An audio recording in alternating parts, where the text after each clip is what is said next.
Salah satu realisasi visi Batanghari Super Tangguh adalah bagaimana rupa Batanghari tidak biasa tapi luar biasa.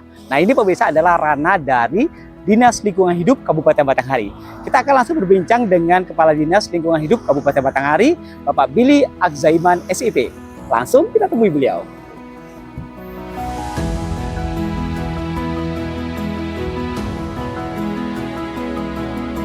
Baik pemirsa, kita sudah sampai di kantor Dinas Lingkungan Hidup Kabupaten Batanghari dan kita langsung bertemu Pak Billy. Kita akan melihat langsung bagaimanakah kerja nyata Pak Billy bersama aparaturnya. Kita langsung masuk ke dalam. Beliau adalah Kepala Dinas Lingkungan Hidup Kabupaten Batanghari. Ternyata masih muda. Iya, wih, alhamdulillah. Luar biasa. Sudah lama Pak menjabat di sini? Alhamdulillah sudah masuk 7 bulan ya. 7 bulan. 7 bulan. Ya, di akhir Januari. Oh, baru dilantik ya? Baru dilantik. Wih, luar biasa. Memang anak muda ini memang harus menunjukkan kerja nyata. Salah satunya Pak Billy. Siap, siap. Insya Allah, insya Allah. 7 bulan di sini sebagai Kepala Dinas Lingkungan Hidup. Sebenarnya masih waktu yang masih singkat ya, belum lama. Singkat banget. Kendala yang berarti sudah ditemuin belum Pak? Wah, kalau kendala pasti ada ya. Karena kita menghadapi situasi di negara yang keterbatasan fiskal seperti ini, tantangannya makin gede. Apalagi lingkungan hidup ini urusan hajat hidup orang banyak ya. Tiap hari sampah dihasilkan, lingkungan harus dijaga. Tantangan pasti ada, Mas. Jadi sebenarnya itu beban atau tanggung jawab? Wah, itu tantangan yang sesuai prinsip kita lah di Batanghari ini. Super tangguh, Mas. Tidak ada yang tidak bisa. Nah, ya kan? Sisanya kita berserah pada Allah ya. Baik. Nah Pak Billy, saya bersama tim Jambi TV baru datang, saya lihat kantornya megah. Tapi saya penasaran ruang-ruang di dalam dan belakangnya. Oke. Kita boleh Kita lihat, masuk yuk. Oke, siap. Mari Pak Billy.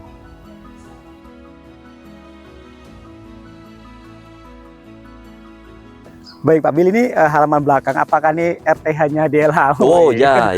Ini bagian dari RTH kita. Segelintir kecil yang nanti luasnya tersebar di seluruh kabupaten. Oh, seperti itu, luar biasa. Memang sebenarnya salah satu yang sekarang dibutuhkan masyarakat ya, lihat cuaca juga kemarau kan sekarang Pak. Jadi memang ruang-ruang terbuka hijau wajib ada lah. Wajib ada. Kalau di Batanghari ada berapa banyak Pak? Wah, luas banget. RTH kita tuh tersebar di seluruh kabupaten, meliputi wilayah kecamatan-kecamatan, dan ruang-ruang hijau yang ada, ruang publik yang ada di kabupaten.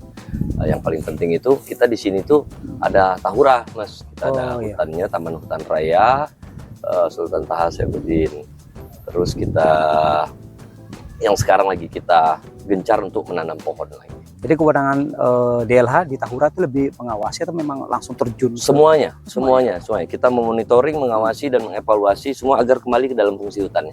Wih, luar biasa. Ya. Ini kita bicara visi Batanghari Super Tangguh. Ini gimana DLH menerjemahkan visi tersebut, Pak? Ya, kita sebagai pelaksana mandat Bupati di bidang lingkungan, yaitu mengawasi, melindungi, dan merencanakan pengendaliannya terhadap lingkungan kita. Yang mana itu mengawasi kegiatan pelaku usaha, yang kedua terkait sampah, itu yang PR banget ya. Yang selanjutnya ada Tahura tadi. Tahura kita tuh ada 15.800-an hektar, yang sampai hari ini sudah hampir 75% sampai 80% itu sudah dirambah oleh tangan-tangan tak bertanggung jawab. Nah ini oknum. Ya, oknum. Sejauh ini tindakan di mana Pak? Kita ada petugas di sana, pengawasan dan pengamanan hutan kita. Tapi jumlah tidak terlalu signifikan karena untuk mengawasi 15.000 hektaran kita cuma punya petugas itu 18 orang sama Lina. Artinya kekurangan SDM di daerah. Kurang. Tapi sebenarnya kekurangan SDM itu tidak menjadi masalah ketika masyarakat memiliki pola pikir untuk menjaga lingkungan. Oh iya. Nggak ngaruh sebenarnya. Tidak dijaga pun kalau masyarakat udah jaga lingkungan sebenarnya nggak masalah. Sebenarnya tugas utama DLH itu yang memang langsung menyentuh masyarakat itu seperti apa sih? Sampah, Mas. Sampah ya? Sampah itu. Oh bukan ya? Oh saya sanggup sampah. Bukan. Karena kita tiap hari itu ngasilin sampah kan. Nah itulah yang paradigma mengelola sampah sebenarnya. Jadi bukan lagi LH itu pemungut sampahnya. Jadi sampah itu harusnya selesai di masyarakat dan tanggung jawab setiap manusia. LH adalah mengelola sampahnya, mengolah sampahnya. Jadi sampah organik dan anorganiknya. Nah, fakta dan potret di lapangan di mana masyarakat banyak bandel atau memang ya sudah mengikuti aturan yang Pola pikirnya belum ke sana.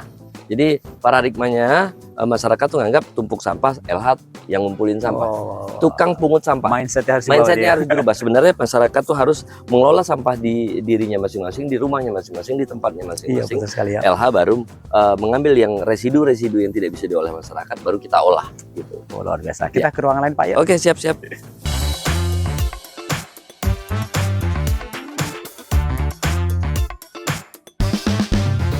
Nah ini Pak Billy, saya penasaran langsung diajak ke TPA. Ini memang saya belum pernah lihat sebelumnya Pak. Ini jauh nggak Pak dari kantor DLH? Oh enggak, cuma 5 kiloan kok. Nggak 5 hari ya? Misalnya. Enggak, kalau 5 hari bahaya Mas.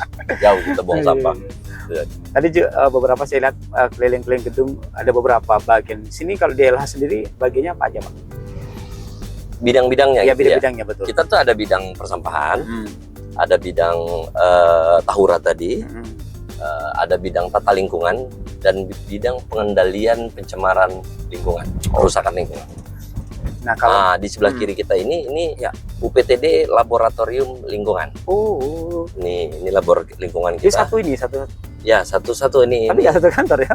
Ya, beda aja lokasinya. Lokasinya beda. Ya, untuk menguji lingkungan. Jadi misalnya limbah-limbah yang dihasilkan di lingkungan itu terhadap usaha, misalnya pabrik sawit, Mas, kayu, pertambangan, mereka wajib menguji di labor lingkungan 1 bulan 1 kali menguji airnya. Jadi kendala ngurus sampah ini yang paling susah ubah masyarakat tiba. Ya, karena selama ini terbentuk paradigma kalau LH itu tukang pungut sampah. Iya. Semua sampah itu tanggung jawabnya lingkungan hidup. Padahal sebenarnya enggak. Sampah itu dari manusianya yang harus selesai. Kalau sosialisasi ada Pak ke masyarakat? Terus Mas. Iya. Karena kan memilah-milah sampah juga kan. Memilah sampah. Jadi sampah organik itu baiknya kan banyak gunanya Mas. Sampah ini sebenarnya bermanfaat. Bisa dipakai ibu-ibu di taman-taman di depan rumah yang sedikit ataupun luas, itu bisa dipakai untuk pupuk tanamannya. Kita nanam apotek hidup, nanam sayuran, cabai, berguna untuk kehidupan sehari-hari. Nah, yang tidak bisa terolah anorganik kayak plastik dan lain-lain residu itu baru dipungut sama lingkungan hidup. Baru kita olah di TPA kita atau kita timbun di tanah gitu. Berarti aparatur kita ada yang staff kita yang di TPA juga? Ya, itu kan tadi ini ada dari kita ya. KUP unit pelayanan kita labor, yang ini unit pelayanan tempat pembuangan akhir.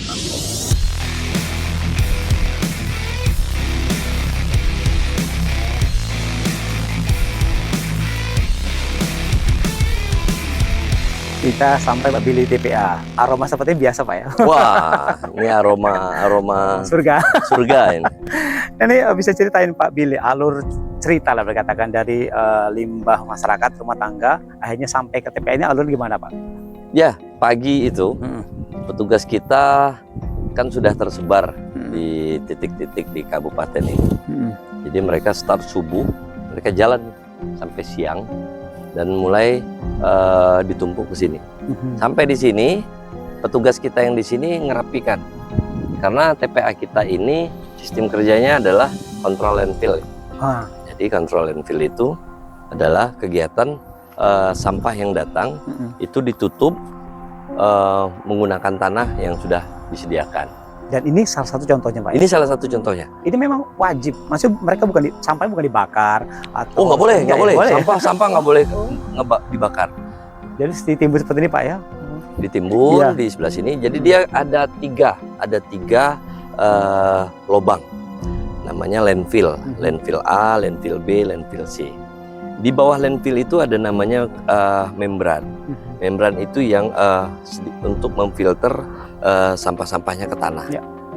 Jadi ini pertanyaan di benak saya Pak, ini kan sistemnya tidak boleh bakar, harus timbun. Nah, makin lama kan makin ya lahannya semakin sedikit. Ini akan ada penambahan lahan atau memang ada program dari daerah sendiri untuk mengatasi sampah Pak? Kita cegat di hulu.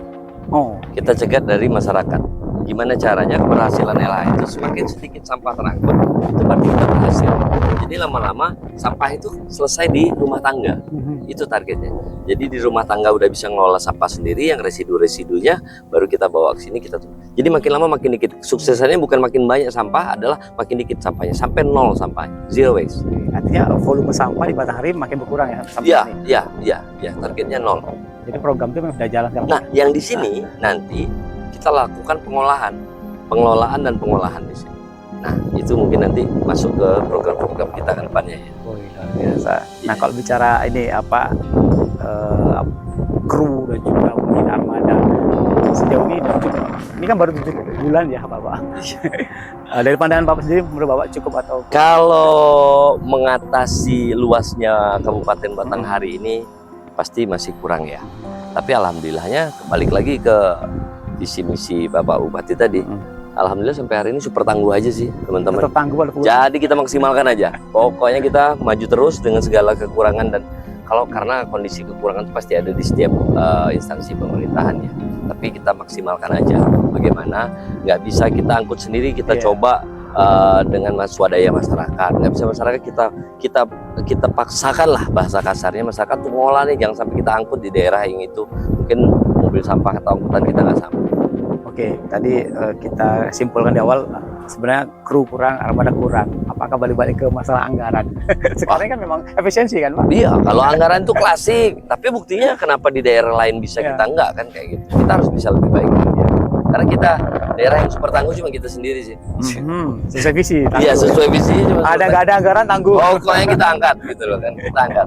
Tapi ya sekaligus mencerdaskan masyarakat kita. Karena edukasi itu penting. Itu yang jadi PR kita untuk keliling. Edukasi selain ke masyarakat langsung, bagaimanakah mereka mengolah limbah masyarakat. Nah, ini salah satu yang penting adalah UMKM. Mungkin perusahaan-perusahaan yang memang ada limbahnya itu gimana Pak? Nah, jadi untuk pelaku usaha itu kita sudah harus mewajibkan mereka bekerja sama dengan kita. Jangan sampai mereka ngebuang sendiri dan tanpa kita ketahui. Kalaupun mereka mengelola sampahnya sendiri, itu wajib ada di dokumen lingkungannya mereka terbuang matrik pengelolaan sampah. Kalau mereka, alhamdulillah kalau mereka mau. Tapi kalau tidak, mereka bekerja sama kita. Ngangkutnya kapan, terus setor ke TPA-nya kapan, itu polanya seperti apa. Karena ini berkaitan sama PAD kita ya. Karena setiap setoran ke TPA ini kan kita ada retribusinya, Mas. Nah, ini bicara retribusi. Gimana, jalan nggak di sini, Pak? Alhamdulillah jalan.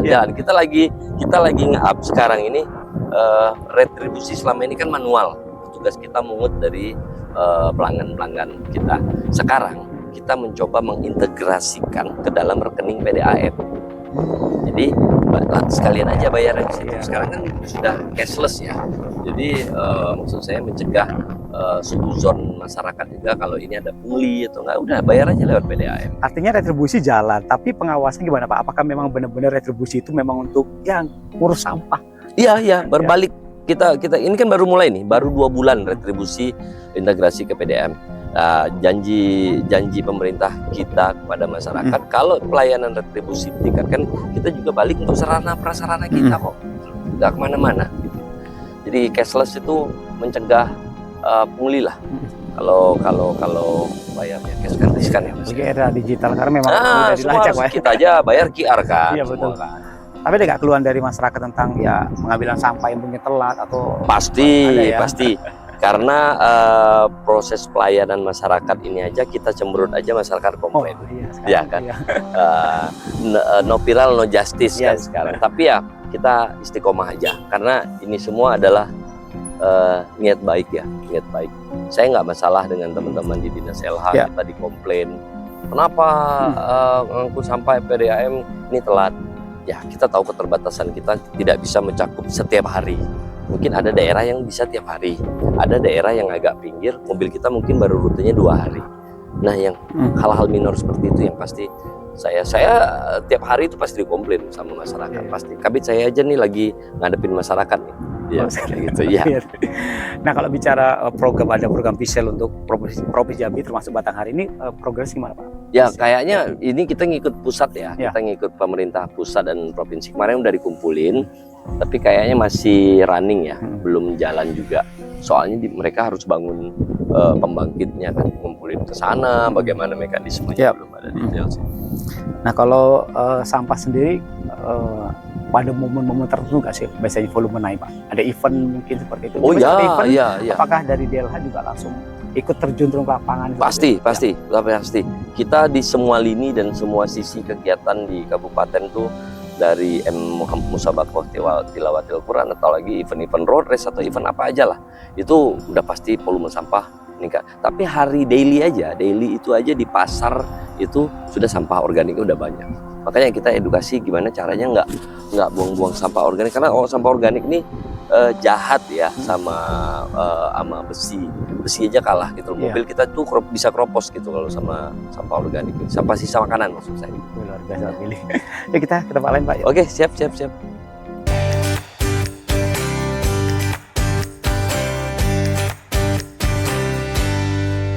Pak Billy ini panas, saya pengen mandi rasanya. Tapi belakang ini apa Pak? Ada air-air nih Pak. Ini adalah kolam limbah kita. Nah, jadi dia memfilter lindi namanya Mas. Air lindi itu air sisa sampah-sampah itu dialirkan dari landfill tadi, bak kotak sampah itu tadi yang kita tumpuk sampah. Nanti kan ada air-air sampah itu kan, bahasa ininya simpelnya air-air hasil sampah itu nanti ngalirlah semua melalui pipa ke sini. Nah, setelah di sini diuji, diolah, ditreatment di sini sama petugas kita. Ketika dicek mereka sudah sesuai dengan baku mutu lingkungan, bahasa lingkungan gitu ya, baku mutu, artinya sudah tidak mencemari lagi, baru dilepas lagi ke alam. Oh gitu. Begitu. Alurnya kira simpelnya seperti berarti itu. Dari sampah limbah masyarakat, rumah tangga diambil petugas ke kotak sampah tadi. Ke kotaknya di landfill. Air sisa sampah itu ngalir ke sini, ditreatment. Nah, ketika sudah sesuai baru dibuka, pipanya baru dilepas. Dan sampah-sampah itu harus wajib ditimbun di sana Pak. Iya, kalau enggak kita sama aja cemarin juga dong, ya kan? Tapi memang prosedurnya memang sampah itu wajib ditimbun tadi Pak ya. Tanah ditutupin itu wajib dengan tanah. Sampah itu kita tutupin dengan tanah itu wajib. Karena sekarang kalau kebuka aja, kayak kita di kampung-kampung kita taruh sampah tumpuk aja, gitu kan, itu namanya open dumping Mas. Open dumping itu menurut aturannya sekarang sudah tidak boleh lagi. Terus membakar sampah itu tidak boleh. Artinya sampah itu harus kita tutupi dengan tanah. Sebenarnya dibakar habis, tapi efeknya polusi udara. Iya. Terus zat-zat yang dihasilkan dari sampah tadi itu kita kan nggak tahu apa sampah-sampah itu menghasilkan zat apa. Entah mungkin di situ ada sampah yang dari berbagai macam aktivitas kita sebenarnya yang bertanggung jawab terhadap sampah ini adalah kita sebenarnya. Iya betul. Dari diri kita dari rumah. Kalau kita berkaca kepada daerah yang lebih teredukasi dengan baik dan masyarakat lebih aware terhadap sampah, sebenarnya sampah ini sudah tidak jadi masalah lagi. Di sini ada pabrik-pabrik PT-PT Pak. Banyak. Nah ini limbahnya gimana selama ini? Nah itu. Jadi tadi kan ada namanya bidang tata lingkungan dan bidang pengendalian. Mereka tuh yang kontrol secara berkala, ada 3 bulan dan ada 6 bulan. Terhadap ketaatan pelaku usaha terhadap dokumen lingkungannya mereka. Dokumen itu kan ibarat kita Alkitabnya mereka dalam kuala lingkungan. Mereka taat atau enggak. Dan itu mereka di setiap pabrik-pabrik itu ada kolam-kolamnya seperti ini juga, Bas. Oh, ini salah satu syarat ya ada kolam. Mereka harus treatment limbah dari kegiatan usaha kayak pabrik sawit nih. Limbah dari kegiatan mereka dimasukin ke kolam-kolamnya bisa 9, 10, 15, 20 kolam tergantung sesuai kebutuhan produksi mereka ya. Nah, di situ mereka dikontrol tiap bulannya, ketika bagus baru buang. Ketika mereka masih belum bisa memenuhi baku mutu lingkungan, mereka nggak boleh buang dulu. Sejauh ini ada melanggar sih Pak? Kalau pelanggaran itu tentatif ya, pasti ada. Tapi ya? Alhamdulillah petugas kita rutin kan, berkala ngecek sih. Nah kalau masyarakat mungkin menemukan ada pelanggaran limbah dimanapun lah, nggak harus dari pabrik, PT ataupun apa, itu harus laporin kemana? Oh ada karena kita kan punya sosmed nih Mas, sosmed kita ada Instagram, TikTok, Facebook. Itu di masyarakat bisa. Nanti ada petugas kita, call center pengaduan kita yang respon di situ. Nanti kita respon lokasinya di mana sama bapak siapa, kita hubungi camat atau desa terdekat. Udah kita langsung verifikasi lapangan. Tadi kalau PISEL kan program pusat ya, memang juga daerah harus jalani. Nah dari DLH Batanghari sendiri ada program khusus Pak? Nah gitu. Kalau kita bergantung kepada APBD, kondisi keuangan negara kita kan sedang tidak baik-baik saja. Betul. Jadi saya mencoba untuk berinovasi, menggait pelaku usaha di Kabupaten Batanghari ini untuk berkreasi di sampah. Ya, karena mereka juga bertanggung jawab kan menghasilkan sampah. Nah, jadi saya mau menggandeng pelaku usaha di Batanghari ini untuk kalau mau CSR ke kita bisa melalui pengelolaan sampah. Jadi sampah organik kan sudah kelar nih kita harapkan di masyarakat. Karena kan aturannya, saya mundur dikit, aturannya ini sudah sekarang 3% dari penganggaran APBDes, anggaran desa, anggaran APBD daerah, itu 3% untuk mengelola sampah. Jadi kalau nanti sampah organik udah selesai di desa dan di masyarakat, sampah yang sudah tidak bisa diolah kayak plastik-plastik itu kan kebawa ke sini nih. Betul. Nah, ini diapain nih? Nah, saya mau menggandeng pelaku usaha untuk mengelola sampah di sini. Yang plastik-plastik tadi kita bikin mesin pencacah plastik, kan banyak tuh sekarang di sosial media sampah plastik diolah jadi meja, jadi furniture. Jadi kita daur ulang lah, recycle. Nilai ekonominya ada. Betul, reuse, reduce, and recycle gitu. Jadi udah jalan sini udah. Ini lagi running nih. Lagi running, insya Allah di dalam tahun ini, dalam beberapa bulan ke depan saya coba kumpulin dulu pelaku usahanya. Karena kan mereka biasanya CSR tuh macam-macam ya. Saya mau coba nih kalau mau CSR ke lingkungan, ini loh menunya, kalian bisa gitu loh. Jadi kami menerima manfaat saja gitu loh. Gitu. Jangan takut disalahgunakan. Gitu kan. Tadi kita bicara apa? 3% anggaran tadi karena tangguh ya, seberapa pun tetap tangguh Pak ya. Iya dong. Udah kita lain. Siap. Oke, jadi ketika air lindinya sudah sampai di sini, petugas nanti kasih treatment melalui bakteri-bakteri yang dimasukin ke dalam kolam. Saya jelaskan dengan bahasa simpel ya. Nah, nanti setelah nilai pencemarannya turun, baru dilepas. Itu diuji dulu sama laboratorium kita, petugas laboratorium. Kalau sudah oke, sudah aman, baru dilepas. Seperti itulah kira-kira bahasa simpelnya. Makanya beberapa kolam-kolam nih menyaring, nyari sampai sehat ujung. Ya. Sama kayak kita bikin filter di kolam lah, kolam ikan kan kayak gitu di ujung pakai ijuk, pakai batu kan, kira-kira seperti itu. Artinya ini standarnya sudah jalan Pak ya, SOP-nya Pak ya. Alhamdulillah, alhamdulillah sudah jalan. Oke, kita bisa lanjut ke sana lagi. Pak.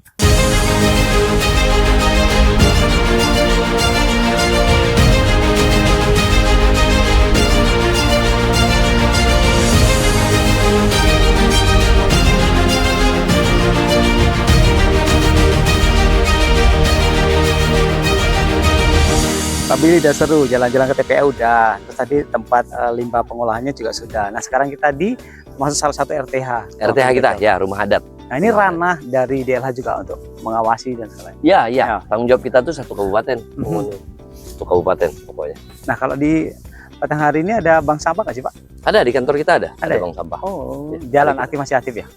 Alhamdulillah kita tetap mau nggak mau kita harus jalan kan. Nah ini selanjutnya agak sensitif nih Pak.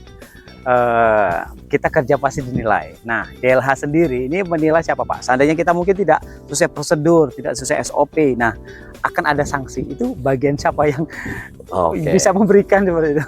Jadi kita ada DLH provinsi, ada Kementerian Lingkungan Hidup melalui Balai Gakum. Nah, jadi berjenjang naik ya kan, mereka juga ngawasin kita. Rutin kok diawasin kita, dan mereka juga mengedukasi dan mensosialisasikan ke kita bagaimana pengolahan yang baik dan benar. Cuma yang jelas mereka nggak tahu tuh kalau masyarakat komplain. Yang di demo pertama kali itu Pak Bupati nanti.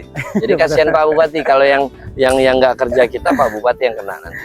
Tapi sejauh ini dari Pak Billy selama 7 bulan ya, bukan menurut Pak Billy ya, tapi nyata di lapangan memang menilainya menurut Bapak Billy memang nggak aman lah ya. Kesempurnaan milik Allah. Oh iya betul.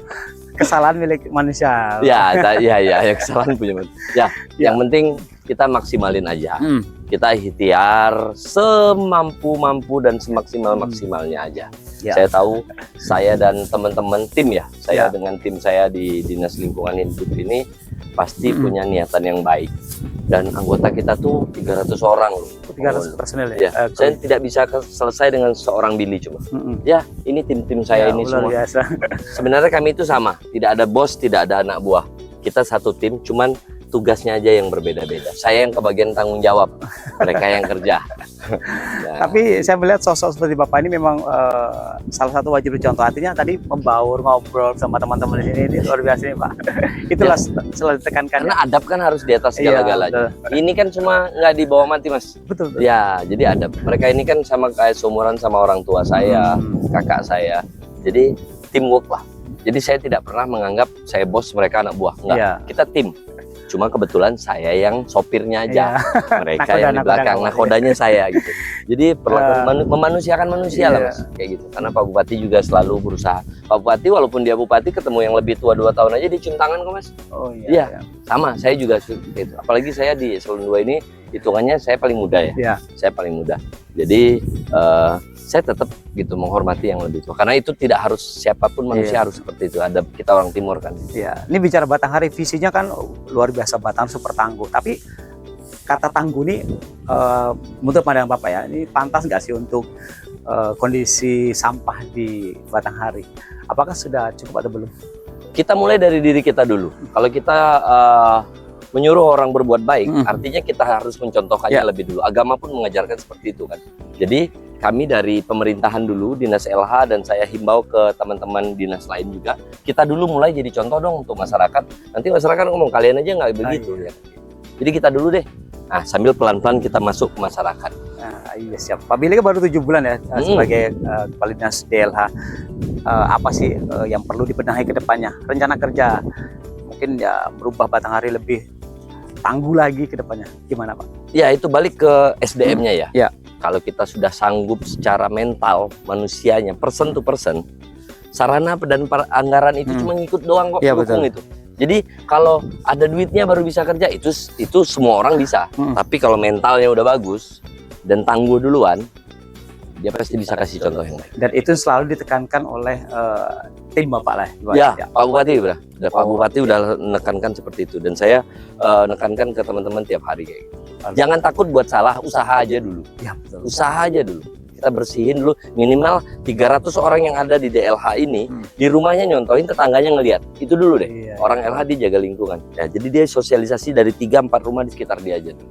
Wih, Alhamdulillah. Ini terakhir Pak, pesan untuk masyarakat Kabupaten Batanghari, bagaimana untuk menjaga lingkungan? Ya tentunya untuk mendukung visi Batanghari super tangguh, Pak. Jaga lingkungan, kelola sampah, jangan bakar hutan. Wah, itu poin pentingnya ya. Jaga lingkungan kita, karena ini bisa jadi dosa jariah Mas. Kalau kita sembarangan jaga lingkungan, anak cucu kita dapat mudorotnya, dosanya di kita. Karena ini bukan semata-mata soal kerja money oriented, tapi ini amal ibadah. Jadi kan itu amal ibadah. Super. Waduh, jadi serius nih ngomongnya, jadi ustadz saya. Baik, ngomong-ngomong terima kasih waktu Pak Billy. Semoga kerja nyata Pak Billy dan juga tim. Amin. Memang benar-benar mendukung Batanghari super tangguh, dan juga Batanghari bukan hanya biasa tapi luar biasa. Luar biasa, super tangguh pokoknya. Terima kasih. Terima kasih Pak, Sehat selalu ya. Baik. Bisa demikian bincang kita dengan Bapak Billy. Beliau ada Kepala Dinas Lingkungan Hidup Kabupaten Batanghari. Semoga kerja nyata yang dilakukan Pak Billy dan juga tim memang benar-benar memberikan dampak nyata bagi masyarakat, dan visi Batanghari super tangguh dapat tercapai dengan baik. Amin. Sampai jumpa di Batanghari super tangguh selanjutnya. Sampai jumpa. Tangguh. Tangguh.